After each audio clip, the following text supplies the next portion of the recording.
Assalamualaikum warahmatullahi wabarakatuh. Salam sejahtera, salam sehat untuk kita semua. Apa kabar teman-teman? Saya berharap dalam keadaan baik-baik saja, tetap semangat. Jai Isyes, Kapten tim nasional kita, tampil luar biasa dalam pertandingan lanjutan di Serie A ketika pada dini hari mereka hanya kalah dengan 1-0 melawan tim kuat yang berada di peringkat kedua klasemen sementara, Internazionale of Milan, bermain di Giuseppe Meazza. Perlawanan sengit diberikan oleh Venezia. Jai Isyes tampil luar biasa di jantung pertahanan dengan Altare dan juga Svoboda di sana, membentuk 3 pemain belakang yang sangat kuat dengan ada 5 gelandang mereka yang ditampilkan oleh pelatih Eusebio Di Francesco. Benar-benar menyulitkan bagi Inter Milan. Di kandang, Inter Milan memang bernafsu untuk bisa menang. Ada beberapa peluang terbaik, tapi akhirnya hanya Lautaro Martinez saja. Tandukannya memanfaatkan umpan dari Di Marco yang bisa menggetarkan gawang dari Venezia. Nah, luar biasanya ada 2 on target juga yang didapatkan oleh Venezia dalam pertandingan dalam 7 percobaan menembak mereka. Memang kalau lihat dari semua aspek mereka memang kalah. Ya wajar karena Inter selain bermain di kandang mereka dihuni oleh pemain-pemain berkualitas. Kalau melihat apa yang ditampilkan juga oleh Inzaghi kemarin dengan pemain-pemain dari 3-5-2 juga mereka tampilkan. Jan Sommer di bawah Mister, ada Bastoni, De Vrij, ya, ini pemain-pemain yang saya pikir luar biasa ya. Di gelandang Mkhitaryan, Barella, Dumfries itu pemain-pemain yang top. Di Marco juga ada di sana. Jadi ya saya pikir wajar ya, Marcus Thuram, Lautaro Martinez. Tapi banyak yang menyorot ya, termasuk saya juga yang melihat pertandingan dini hari ya, makanya agak telat untuk bisa mengupload pertandingan antara Inter dan Venezia, kan harus beristirahat dulu sebelum bangun, dan saya baru kali ini teman-teman untuk bisa melihat bagaimana penampilan yang baik sekali. Ada satu momen yang bagus dari Jai di babak pertama ketika dia menusuk melewati 2-3 pemain Inter Milan. Dia masuk dari sisi kiri dan melepaskan umpan dengan kaki kiri ke kotak penalti Inter Milan. Gaetano Oristanio yang ada di sana, sayang sekali. Ini 100% membuahkan hasil, harus gol sebenarnya. Tapi tembakan dari Gaetano ini masih bisa dicegat oleh Jan Sommer, kiper dari Inter Milan. Ya, sayang kalau ini masuk, bukan tidak mungkin ada kejutan besar yang terjadi. Situasi akan berubah. Ya kalau sampai Venezia lebih dulu bisa membuat gol ke gawang. Bahkan ada 2 kesempatan terbaik di on target kedua juga itu masih bisa dimentahkan oleh Sommer. Nah, menarik lagi bahwa pergerakan dari Jai Isyes ini di menit ke-42 itu adalah pergerakan terbaik yang memberikan peluang untuk on target pertama bagi Venezia dalam pertandingan melawan Inter. Sebelum itu tidak ada sama sekali on target tembakan ke gawang Inter karena Inter lebih menguasai, tapi dengan upaya dari Jai, nah, dia memberikan umpan bahwa ada sontekan itu yang menjadikan ya on target ini sangat berarti buat Venezia. Sayang memang Jan Sommer dalam 2 on target bagi Venezia mematahkan semua itu dan ditampil sangat baik.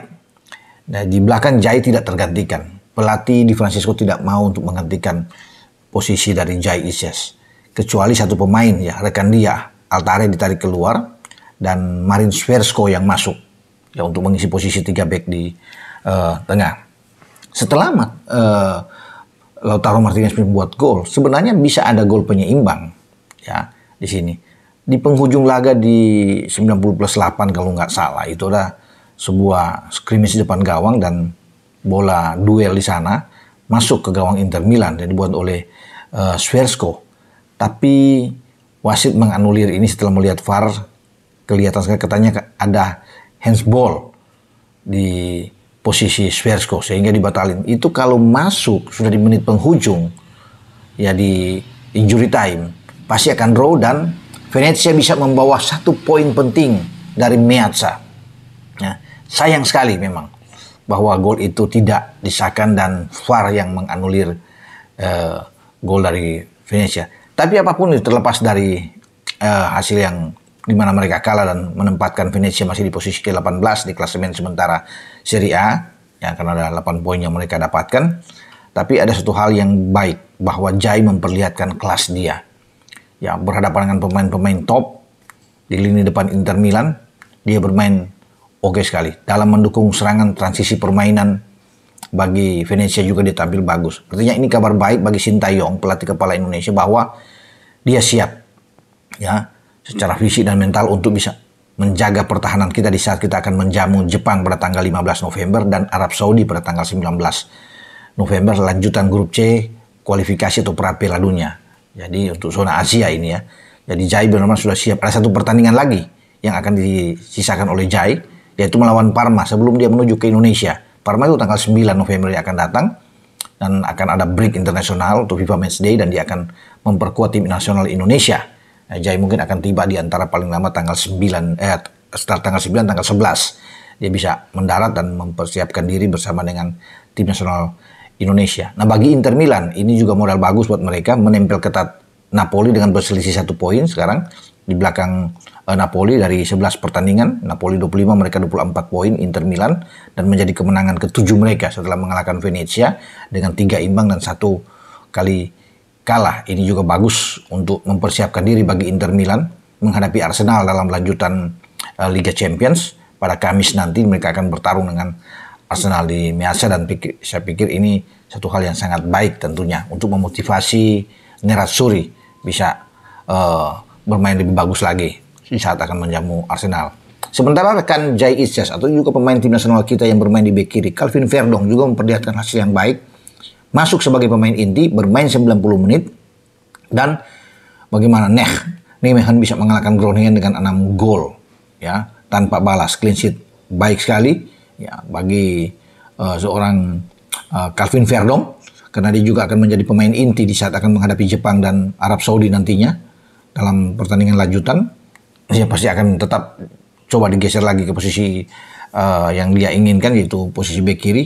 Dan ketika menghadapi Groningen dia tampil oke, tidak tergantikan, dan luar biasa bagi Calvin Verdong ini. Setelah ada 2 pertandingan sebelumnya dia duduk di bangku cadangan, dia masuk sehingga banyak berita yang terus berseliweran bahwa ini menggoyahkan posisi dia di bek kiri digantikan oleh pemain lainnya. Tetapi sekarang pelatih memberikan kesempatan terhadap Calvin Verdong dan dia bisa membuktikan bahwa dia tampil oke dalam pertandingan melawan Groningen. Suatu hasil yang sangat bagus, dan ini juga kabar baik bagi STY bahwa pemain-pemain yang dia incar, pemain-pemain terbaik, semua dalam kondisi bugar, tampil bagus bersama dengan klub masing-masing, dan mereka juga sudah menyatakan bahwa mereka siap untuk membela Indonesia menghadapi pertandingan Jepang dan Arab Saudi. Dan saya rasa kita bisa melakukan yang terbaik jika pemain-pemain yang tampil bagus ya di Eropa ini semua bersatu, punya tekad, fokus untuk menghadapi laga lanjutan di grup C.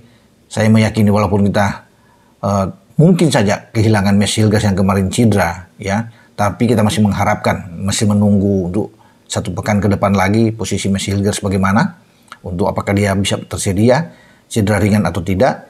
Tapi tanpa Mads Hilgers dengan ada Jai, saya pikir oke. Ya, kita masih punya Rizky Ridho, masih punya Justin Hapner juga, yang pada Jordi yang bisa dimaksimalkan oleh STY untuk menghadapi Jepang dan Arab Saudi. Tapi kalau ada Mads Hilgers tentunya akan jauh lebih bagus ya. Kita mendoakan bahwa dia bisa tersedia.